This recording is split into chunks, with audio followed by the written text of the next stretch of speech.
Hola, buenas tardes a todos. Su servidor Marco Mazatle, transmitiendo desde el Observatorio Ciudadano Laboral. El día de hoy, como siempre, bueno, has faltado como 2-3 semanas, mi querido amigo Eric Morales, un especialista en derecho laboral, que bueno, afortunadamente tus comentarios hayan ayudado a muchos trabajadores, a muchos compañeros que nos han hecho que hiciéramos esta parte permanente cada semana, porque de alguna u otra forma pues se les abre los ojos y está muy bien, porque yo creo que el desconocimiento y la falta de poder tomar acciones que vienen derivados del desconocimiento pues nos limita mucho, ¿no? Eric, muy buenas tardes, ¿cómo estás? Bien, gracias Marco, buena tarde, gracias por la invitación nuevamente, buenas tardes a todo el auditorio, y pues aquí, a tus órdenes, ya sabes, con mucho gusto, para cualquier duda o comentario, y siempre en defensa de los que menos tienen y que además soportan a este país, que es la base trabajadora. El pilar de este país es los trabajadores, no hay vuelta de hoja. Hoy quisiéramos hablar porque algunos amigos quieren formar un sindicato, y nos decían que bueno, cuáles son las etapas, cómo tendrá que ser y cómo se puede realizar. Por un lado quieren hacer uno en el estado y otro sindicato a nivel nacional. ¿Cuál sería el procedimiento y el proceso para el del estado? ¿Qué diferencia hay? Vaya, la integración de los sindicatos, la Ley Federal de Trabajo en este caso te marca que el primer requisito es que tiene que estar integrado por 20 elementos, por 20 miembros mínimo. Si no hay 20 miembros, pues no se puede integrar un sindicato como tal, ¿sí? Ese es el primer requisito indispensable. Después de ello, obviamente se tiene que generar una convocatoria para que participen dentro del proceso de elección para determinar la mesa directiva, o en este caso, lo que sería ya el órgano o el grupo de gobierno de los que van a formar este sindicato. Oye, a ver, perdón que te interrumpa, para que vea todo. O sea, somos 30 personas, juntamos 20 que son los mínimos. Sí. Ya los 20 se haces una reunión, una asamblea o qué. Si son 30, evidentemente los 30 van a participar en la asamblea. Sí. Cuando se hace la convocatoria, cuando se convoca, se hace una asamblea en la cual se determina quiénes son los miembros activos del sindicato. ¿Quiénes son? Los 30. La ley te marca mínimo 20, pero del mínimo hacia arriba no hay límites, ¿no? Tenemos sindicatos que agremian más de 80, 100 mil personas, ¿no? Incluso el sindicato de maestros que tiene millones, ¿no? Un millón y fracción de agremiados. En este sentido, obviamente la ley es muy precisa en los tiempos. Para poder convocar tienes un plazo de espacio para que tú puedas desarrollar tu asamblea, es decir, y además tienes que hacerla pública para que pueda llegar todo aquel que tenga el interés de participar dentro de este sindicato, de esta nueva agrupación o agremiación social. ¿La tienes que hacer pública? Claro. Sí. Pero si la haces pública pues el patrón te va a correr. Vaya, ese es un detalle que no debe de ejercerse, y la ley también lo sanciona, no lo prohíbe, lo sanciona. Sanciona a aquel patrón que se sienta con derecho de correr a aquella persona que está llamando a la integración de un sindicalismo. De entrada, todas las empresas, todas que tienen más de 20 trabajadores, están obligadas a tener a sus personas sindicalizadas, ¿sí? O que se arme el sindicato. Pero regularmente todos los patrones tienen pues a los sindicatos, ¿no? Todo un patrón siempre va a negociar su contrato colectivo con un sindicato. Es decir, que no tendría por qué haber inconveniente en que un trabajador cualquiera pudiera convocar. ¿Cómo lo hace? Pues a través de la Secretaría del Trabajo. Presenta ante la Secretaría del Trabajo, ante la Junta Local de Conciliación de Arbitraje, la solicitud para poder integrar esta nueva unidad gremial, ¿sí? Y ya la Junta le va a decir, bueno, puedes empezar con tu procedimiento para hacer todos los elementos que te van a llevar a la integración de este organismo. Pero a ver, yo te podría decir que una franquicia que vende cervezas y alitas, todo eso, se querían sindicalizar, quería hacer un sindicato. Se percata el patrón y corre a la mitad, a 10, 15. ¿Qué sucede acá? Obviamente, si ya los corrieron, ¿sí? Pues aquí el primer detalle o el primer procedimiento son despidos injustificados, y los cuales tendrán que ser liquidados al 100%. Recuerda que también en este caso La Ley Federal del Trabajo establece que cuando un patrón prescinde del trabajo, ¿sí?, de cualquier persona que esté bajo su tutela, pues solamente tiene que liquidarlo al 100%, tiene que pagarle los 90 días de indemnización constitucional, sus vacaciones proporcionales, su aguinaldo proporcional, todas las prestaciones que establece la ley. No está obligado a mantenerlo. ¿Qué pasa con el sindicato? ¿Por qué en este caso algunos patrones le tienen miedo a la sindicación? ¿Sí? ¿Por qué les da miedo que los trabajadores se organicen? Porque cree que va a perder el control con los trabajadores, porque muchas veces el mismo patrón violenta las leyes laborales. ¿Por qué no paga las prestaciones? ¿Por qué los hace trabajar más de 8 horas? Porque no cumple con lo que establece la Ley Federal de Trabajo. A eso le tienen miedo los patrones. Y por eso muchas veces se cobijan con sindicatos blancos, sindicatos hechizos, sindicatos incluso fantasmas, ¿no? Y eso viene a dar al traste, ¿sí?, con lo que es la defensa de los derechos laborales, con las garantías de todos los trabajadores. ¿Qué es lo más común que nos encontramos en la actualidad? Que a todos los trabajadores, ¿sí?, les pagan, por decirlo de alguna forma, el salario mínimo. Bueno, y no es cierto, muchos trabajan por abajo de ese salario, pero aquellos trabajadores que están bajo el régimen de inscripción al Instituto Mexicano de Seguro Social con el salario mínimo y reciben por fuera un extra, pues vaya, el trabajador se va a gusto porque está cobrando un poco más, pero curiosamente no se dan cuenta que para efectos de su pensión, para efectos de su jubilación, lo que les van a dar es el salario mínimo, después de 35 años de trabajo, ¿sí?, o más, después de que llegues a cumplir casi 70 años contigo. Y toda esa vida laboral que tú estuviste ganando más económicamente, sí, la pierdes, se pierde y todavía te vas a quedar con lo mínimo. Esta parte es lo que el patrón le da miedo. Si el sindicato se entera, o bien si se abre un sindicato y se entera de que se está ganando menos, sí, pues la primera promoción es ante el IMSS. Oye, Instituto Mexicano de Seguro Social, mis compañeros y yo, que soy el líder, que ya estamos integrados o que ya estamos organizados, nos están dando menos de lo que por derecho tenemos que recibir. En consecuencia, por favor, hazle una auditoría, revisa que por qué nos están pagando menos, que por qué nos está integrando esta diferencia a mi salario, a mi cuota. Evidentemente el patrón te va a decir, pues si yo te integro el 100% de lo que yo te pago, pues te tengo que descontar una parte, porque entonces como yo subsano esa diferencia ante el IMSS. Pero eso no es un problema del trabajador, es el problema del patrón. Y eso lo marca la ley. ¿De acuerdo? Sí.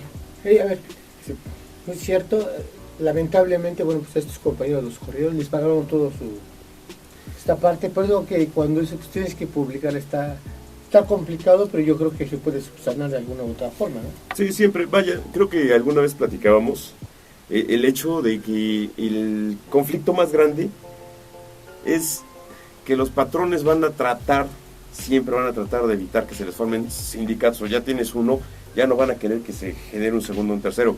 Cuando los sindicatos que existen, que regularmente son herencias de los padres, ¿sí?, o sea, actualmente los líderes del Estado, pues son hijos de los que fundaron los sindicatos, o nietos de los que fundaron los sindicatos. Pero si tú me dices que si alguna vez se han parado una empresa a laborar, a ser parte de ese gremio, pues no son. Y esa es una triste historia del manejo y cuidado de los derechos laborales. O sea, si yo no trabajo para el sindicato, si yo no trabajo para la empresa, ¿cómo sé cuáles son las necesidades de los jóvenes, de los trabajadores? Es que en la asamblea nombré delegados y tengo representantes, los famosos sindicatos corporativos, ¿no?, los sindicatos de empresa, ¿no?, donde pues tengo 4 o 5 empresas aquí y yo las lidereo a todas. Y la representación social, la representación de los trabajadores se pierde, porque realmente lo único que tenemos es un líder de la mano de un patrón, sin interés ni defensa de los derechos de los trabajadores, porque no están ahí para saber cuál es el conflicto que viven realmente todos los días los trabajadores. Esa es la parte triste, la parte que resulta contraproducente, la parte mala del sindicalismo. ¿Qué pasa cuando se integra un sindicato nacido o que nace al interior de la misma base trabajadora, los cuales van a buscar siempre pelear, defender, buscar el beneficio de sus compañeros y de él, claro, o sea, el beneficio que obtenga para los compañeros se refleja en él, sí, claro, evidentemente, ¿no? en ese momento, pues sí va a ser claro, va a ser real la lucha de la defensa de los trabajadores. ¿Por qué? Porque yo lo vivo de la mano con mi compañero. De lo contrario, es muy complicado poderlo hacer.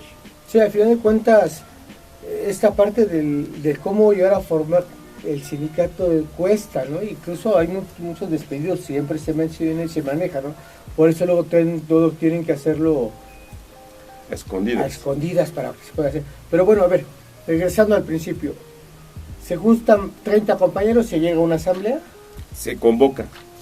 Se hace pública, sí, claro. La ponen en Recuerda, televisión. la ley federal, no es necesario subir la televisión forzosamente, ¿verdad? Pero sí, la convocatoria se hace en la unidad de trabajo. Es decir, si trabajo en Paralitas y Cervezas, Alitas y Cervezas convocan, ¿no? Bueno, no, los trabajadores convocan, ¿sí?, a que se reúnan para poder desarrollar una asamblea con el fin de armar o integrar su sindicato. Sí, claro. Obviamente, esto ya, si ya le diste vista y ya le avisaste a la Junta Local de Conciliación y Arbitraje, ¿sí?, inmediatamente, pues la Junta te va a mandar a un representante para que avale que realmente se están integrando, que se desarrolle en un orden del día esa asamblea, ¿sí?, es decir, que tenga un orden, que se proponga la mesa directiva, que todos los trabajadores obviamente estén registrados y sean parte, y para esto el patrón está obligado a proporcionarle a los representantes de la Junta el padrón de trabajadores, ¿sí?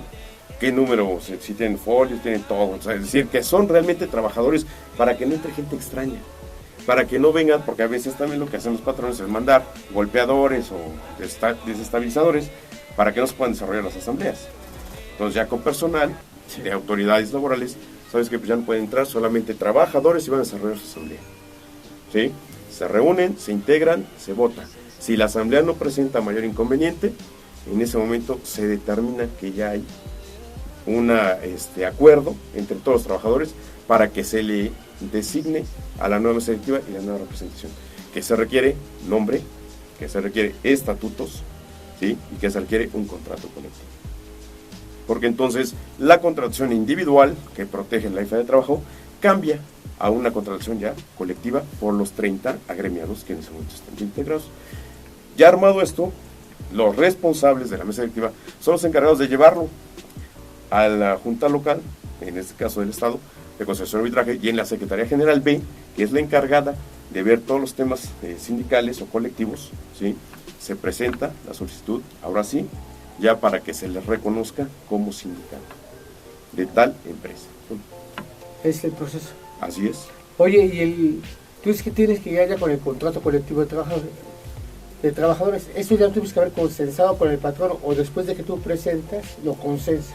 Tus bases, tus lineamientos mínimos es lo que marca la ley de trabajo, ¿sí? Obviamente el contrato lo vas a firmar una vez que ya estés reconocido, ¿sí? Pero de entrada tu base es la ley de trabajo.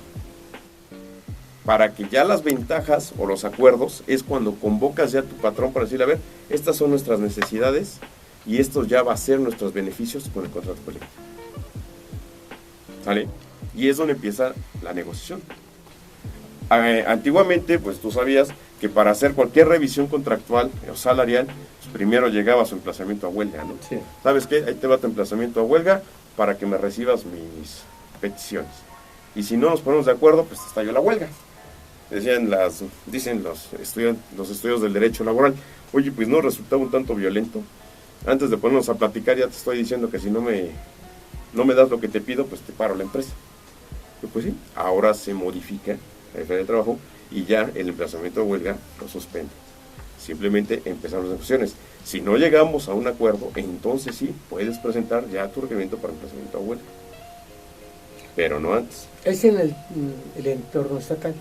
En el federal es muy parecido. Federal es lo mismo. La diferencia es que para que si pasas del estatal al federal, pues es que tienes representación en toda la República. O tienes representación en diferentes unidades de la República Mexicana. ¿No te marca algún número de federal? ¿No te marca algún número de trabajadores afiliados? Nada. Para hacer un sindicato son 20. Tú puedes tener un trabajador en Oaxaca, uno en Chihuahua, uno en Veracruz. Sumas los 20, pues uno por estado, ¿no? Ya son 32, bueno, 31 en la Ciudad de México, ¿no? O sea, tampoco te marca el número de estados, ¿no? No. Son 20 como mínimo. Y se acabó. Para que seas federal, lo único que necesitas es que tengas un entorno federal o bien que esté reconocido dentro del ámbito federal, ¿sí? Es decir, la competencia que te corresponde es federal y no local. La industria de la transformación, ¿sí? Petróleos Mexicanos no puede tener sindicatos locales, ¿verdad? ¿Por qué? Porque la empresa es federal. Sí. ¿Sí? Comisión Federal de Electricidad, Instituto Mexicano de Seguridad. Estoy hablando de las grandes empresas o que son empresas pero que están desconcentradas del gobierno federal, ¿no? Pero al final todas ellas, por participar o tienen presencia en toda la república, pues no tienen la capacidad de ser ¿Una empresa locales. puede tener otros sindicatos? ¿Estás seguro? Sí, ya no hay límites, o sea, nunca ha habido límites, pero desafortunadamente lo que comentabas hace un rato o hace un momento se aplicaba grave y fuertemente, no se permitía, ¿no? O sea, tenían tan concentrado y tan controlado el tema del sindicalismo que tú podías hacer todo, llegar a la junta y después de un rato pues nunca te contestaban, nunca te decían, oye, sí, ya estás integrado, simplemente nunca tuviste tu sindicato, nunca lo pudiste armar. ¿Por qué? Porque los patrones, los líderes populares del sindicalismo nacional, los estatales, las grandes federaciones que se integran en los estados, no daban paso, no les daban la oportunidad de poder pasar. Y entonces sí era muy difícil. Ahora se ha dado a lo mejor un poquito de mayor apertura, ¿no? Pues no poquito, se ha dado una apertura mayor y ya lo que está pasando en este momento es que quien llega y presenta siempre, si en el estado se lo rechazan, puede irse a la Secretaría del Trabajo Federal y entonces va a venir requerimientos para que diga, oye, ¿por qué estar negando el registro si está legalmente constituido, si está legalmente instituido y sí cumplió con todos los requisitos? Y entonces va a llegar sanciones a funcionarios del Estado. O sea, ya hay una parte para presionar. Claro. Recuerda que hablamos una charla pasada que la reforma a la ley de trabajo, la reforma a las formas o a las circunstancias que se están dando en cuanto a la integración, manejo, funcionamiento ya del sindicalismo, pues ya dependemos mucho de que los mismos Estados Unidos y Canadá presionen para que el sindicalismo en Puebla, en México, en toda la República Mexicana se abra, se expanda. Ahora el tema ya es más fuerte en lo referente a equidad de género. Ya las mujeres deben de participar abiertamente, ya tienen el derecho a participar abiertamente. Antiguamente se les limitaba muchísimo. Sí, claro. No los permitían, les decían, oye, como una mujer, como líder sindical, ¿qué les pasa? ¿No? Le falta carácter, no es cierto. Se ha demostrado en la experiencia que yo tengo que las mujeres tienen un carácter férreo, muy fuerte y además defienden como si fueran sus hijos, a sus compañeros. Y realmente eso los lleva a una defensa mucho más intensa, ¿no? Y cuando se sientan a negociar, pues las negociaciones a veces llegan a niveles muy intensos, a lo mejor de mucha sobreprotección de la lideresa, ¿sí? De la líder sindical.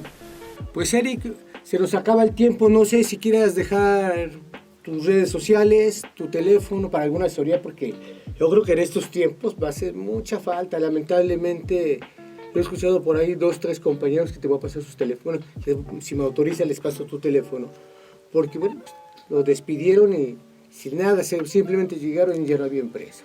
Así de crítico es el asunto y yo creo que derivado de toda esta pandemia va a pasar en varios lados y en varios lugares, lamentablemente.